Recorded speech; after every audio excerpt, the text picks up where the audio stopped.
Olá, eu sou o pastor Adejarlan Ramos. Nós vamos dar continuidade ao vídeo número 2 sobre aconselhamento cristão. Estamos abordando sobre considerações básicas para o aconselhamento. Em quinto lugar, queremos abordar sobre metas para o aconselhamento pastoral, ou aconselhamento de uma forma geral. Quais são as metas que o conselheiro deve estabelecer no aconselhamento? Algumas delas são, primeiro, diminuir as emoções destrutivas. O indivíduo pode estar passando por ansiedade, hostilidade, ira, angústia. Uma das funções do conselheiro, então, é diminuir estas emoções destrutivas. Fazer com que também o aconselhado veja com objetividade o seu problema. Muitas vezes a pessoa aconselhada não tem uma visão real da dimensão do problema e das implicações do problema. Uma das funções, então, do conselheiro é ajudar o aconselhado a ter uma visão e uma dimensão real do problema. Em terceiro lugar, conseguir que a pessoa entenda a si mesma de maneira crescente e passe a se autovalorizar. Gerar compreensão. O conselheiro deve proporcionar compreensão no aconselhado. Ele deve perceber seus motivos, seus pontos fracos, seus pontos fortes e aceitar a situação sem orgulho e também nem autocompaixão. Isso é um elemento fundamental. Também é outra meta desenvolver no aconselhado a disposição de aceitar a responsabilidade sem desculpas nem queixas. Ele deve aceitar a responsabilidade dele diante daquela situação, sem se desculpar e sem também queixas. Também deve melhorar os relacionamentos interpessoais do aconselhado, ensinando-lhe a enfrentar a sua culpa, a dominar a sua hostilidade, a perdoar os outros, a aceitar as faltas dos outros. Ou seja, é meta também do aconselhamento fazer com que o aconselhado possa melhorar os seus relacionamentos interpessoais. Né? Trabalhar as questões de culpa, de sentimento que ele tem de hostilidade a outras pessoas, trabalhar para que ele perdoe também as outras pessoas, para que ele aceite a falta dos outros. Também é outra meta no aconselhamento é ajudar a pessoa a mudar sua atitude e suas normas de valores enquanto e logo em seguida ele mudar a sua atitude. Para que haja uma mudança de atitude, ele tem que mudar suas próprias normas, seus valores, né? E suas atitudes é que vão gerar mudanças em sua conduta. Então, o conselheiro deve trabalhar também nesta área. Também apoiar o aconselhado em momentos de crise ou de angústia. É claro que muitas vezes este aconselhado vai passar por momentos de crise, de angústia, quando, por exemplo, há luto na família, a morte na família, a enfermidade grave, alguma desgraça às vezes acontece na família, ele vai precisar então de um apoio. Isso é função também do conselheiro. Ajudar o aconselhado a usar seus recursos interiores e lançar a mão dos recursos de Deus nos momentos de crise. É outra função, é outra meta no aconselhamento, é ajudar o aconselhado a utilizar, né, os recursos interiores que ele tem e principalmente lançar mão dos recursos que estão disponíveis em Deus e na sua palavra. Em outro vídeo nós vamos abordar esta questão, a questão da utilização da Bíblia no aconselhamento. Desenvolver no aconselhado uma perspectiva realista da vida. O conselheiro deve proporcionar isto ao aconselhado. O aconselhado deve ter uma visão realista da vida, o que de fato é a vida. Né? Os problemas, as ansiedades, as desilusões, e são coisas da vida e não pode abater. Né? A pessoa não deve se deixar abater por elas. Isso é função também, uma meta também no aconselhamento. E outra meta no aconselhamento é desenvolver no aconselhado uma fé em Deus. E essa fé em Deus deve ser sempre crescente, para ele, de forma decidida, de forma resoluta, possa enfrentar o futuro. E também, finalmente, ajudar a pessoa em seus problemas espirituais. Muitas vezes há envolvimentos também de elementos espirituais e a meta do conselheiro também deve ser essa. Bem, uma outra consideração básica no aconselhamento que se deve atentar é a questão da maturidade. Muitos problemas sociais, psicológicos, muitas vezes é produto de uma falta de maturidade de caráter. A falta de maturidade do caráter, ela pode gerar isso. Quais são então os indícios que uma pessoa tem que mostra que ela tem falta de maturidade? Primeiro, um caráter explosivo. Toda pessoa imatura, ela tem dificuldade de dominar suas emoções. Ela se irrita com facilidade, às vezes até por motivos insignificantes, né? Ela é intolerante às vezes quanto a pequenos problemas. Então, caráter explosivo é sinal de imaturidade. Segundo, autopiedade. Autopiedade também é sinal de imaturidade. É quando a pessoa fica sempre se queixando, ninguém me quer, eu sofro além da conta, né? Isso mostra então que essa pessoa não sabe enfrentar a realidade, né? Ela desenvolve o sentimento de autopiedade. Outro indício de falta de maturidade é a necessidade constante de consolo. É aquela pessoa que constantemente tem que estar recorrendo a outra pessoa para encontrar alívio. Ela sempre vai ser dependente de outra pessoa para passar um bálsamo, né, nas suas feridas. Quais são os sinais, então, de verdadeira maturidade? Primeiro, a autossuficiência. Eu estou falando autossuficiência no bom sentido aqui. A pessoa aprende por exemplo, uma criança, quando o sinal de que ela amadureceu, quando ela aprende a fazer as coisas por si só. Assim também é o sinal de maturidade emocional. É quando a pessoa aprende a vivenciar a vida por si só. Não quer dizer que em determinados momentos ela não possa procurar ajuda, mas que isso não seja constantemente. Ela aprende a desenvolver, então, através da maturidade, uma autossuficiência, né, para ver a vida e agir em relação à vida. Segunda marca de uma pessoa que tem verdadeira maturidade, ela relaciona-se bem com seus semelhantes. Quem vive brigando com todo mundo demonstra uma séria de falta de maturidade, né?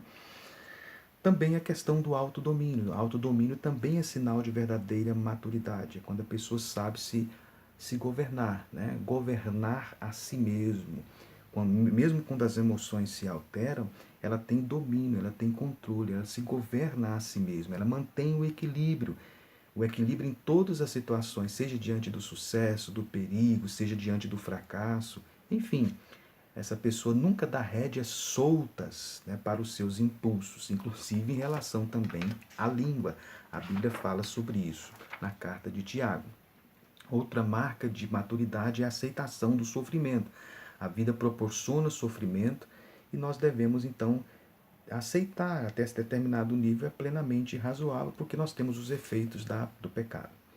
Uma perspectiva também de longo alcance. A pessoa, à medida que ela amadurece, ela não se impacienta ao ver que não alcançou ainda seus objetivos. Ela não se incomoda a sofrer reveses momentâneas. E, por último, interesse pelo bem-estar dos demais. Quando a pessoa tem maturidade, ela não tem esse egocentrismo, ela também se preocupa com o bem-estar dos outros. Bem, quais são os requisitos para ser um bom conselheiro?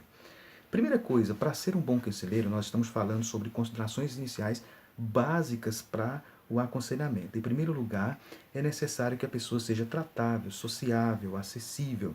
Ninguém vai recorrer, por exemplo, para um aconselhamento uma pessoa que não tenha acessibilidade, uma pessoa em que alguém não se sente à vontade para expor o seu problema para esta pessoa.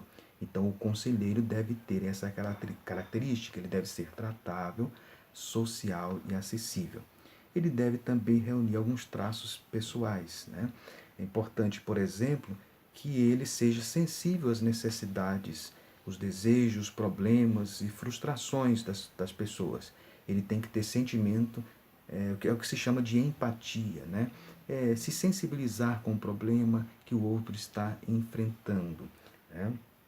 Então, ele deve saber também utilizar a Bíblia, utilizar a palavra de Deus, utilizar os recursos espirituais no aconselhamento. Deve entender também os motivos da natureza humana e de sua conduta, observando, lendo, enfim, participando, estudando, né, participando de palestras, ele pode então entender como é a natureza humana. Devem também entender a si mesmo e reconhecer suas imperfeições. O conselheiro não deve conhecer apenas o aconselhado, mas deve conhecer também a si mesmo e reconhecer também as suas limitações. Deve dominar também seus próprios desejos, seus sentimentos de culpa, suas ansiedades, seus ressentimentos, sua sexualidade e suas frustrações, porque senão seria então um cego guiando outro cego. Ele deve também conhecer as técnicas de aconselhamento. Nós vamos abordar isso em alguns vídeos mais para frente sobre técnicas de aconselhamento. O conselheiro deve conhecer elementos básicos do aconselhamento e deve também estar disposto a dedicar tempo. Por que muitos pastores fogem do aconselhamento? Porque o aconselhamento, às vezes, ele demanda tempo, ele demanda sessões, e isso dá trabalho, né? Mas faz parte também do ministério pastoral. Outro elemento fundamental, que é um requisito para ser um bom conselheiro, é saber guardar segredo, né? Ninguém vai recorrer a uma pessoa e expor os seus problemas se sabe que essa pessoa não mantém a ética de guardar segredos. Então, a pessoa que vai ser um conselheiro deve utilizar, né, deve ser ético e no sentido de guardar segredos, né? Não deve utilizar essas confidências de maneira pública. Condições para o aconselhamento, né? É necessário, então, estabelecer um local. A pessoa tem que querer ajudar, estabelecer um local. O local do aconselhamento também é fundamental. Normalmente o pastor aconselha no aconselhamento, no gabinete, digo. Mas é importante, então, que estabeleça um local, que esse local seja realmente acessível, que seja privativo, para que haja, de fato, o aconselhamento. E entra também um elemento fundamental, que é a ética no aconselhamento. O conselheiro deve ser ético. Quando eu falo de ética, envolve guardar confidências, conforme nós já falamos. Ele deve também evitar contato físico, né? A questão de cumprimentar o aconselhado com um aperto de mão, um abraço, convém não tocar em tal pessoa, né? Principalmente pessoas do sexo oposto. Então, evitar o contato físico no aconselhamento. Também não usar o aconselhado para satisfazer seus próprios desejos. Às vezes, alguns conselheiros que têm problemas, né, na área sexual, emocional, pode utilizar a curiosidade, né, para satisfazer, às vezes, até as suas necessidades sexuais. Isso pode ser um perigo enorme no exercício do aconselhamento. Não esconder também suas convicções cristãs.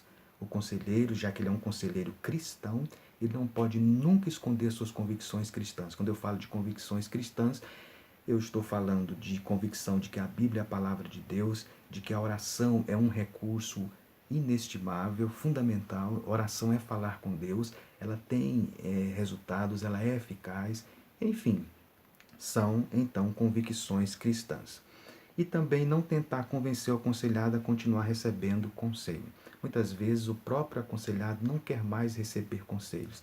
Se ele não quer receber conselhos, então o conselheiro ele não deve insistir, né? Ele deve então deixar a pessoa à vontade. Muitas vezes, se a pessoa não quer mudar, é inútil aconselhar uma pessoa se de fato ela não quer mudar. Um outro elemento também, o último elemento que é fundamental, né, que faz parte da ética também do conselheiro, é reconhecer as suas limitações. O conselheiro deve reconhecer que ele tem limites. Ele não é um psicólogo, ele não é um médico, ele não vai fazer prescrição médica de receitas. Muitas vezes o sucesso do aconselhamento é exatamente fazer com que o aconselhado seja encaminhado, às vezes até para um médico, para um psicólogo, para um psiquiatra, enfim. O conselheiro ele deve reconhecer as suas limitações. Um perigo, então, no aconselhamento é quando o conselheiro quer ultrapassar os seus limites. Ele quer agir já como um médico, um psiquiatra, um psicólogo, quando de fato ele não é. Então, são considerações básicas acerca do aconselhamento, né? Em outros vídeos nós vamos abordar outras questões relacionadas ao aconselhamento. Que Deus, portanto, o abençoe. É uma tarefa árdua, mas muito necessária.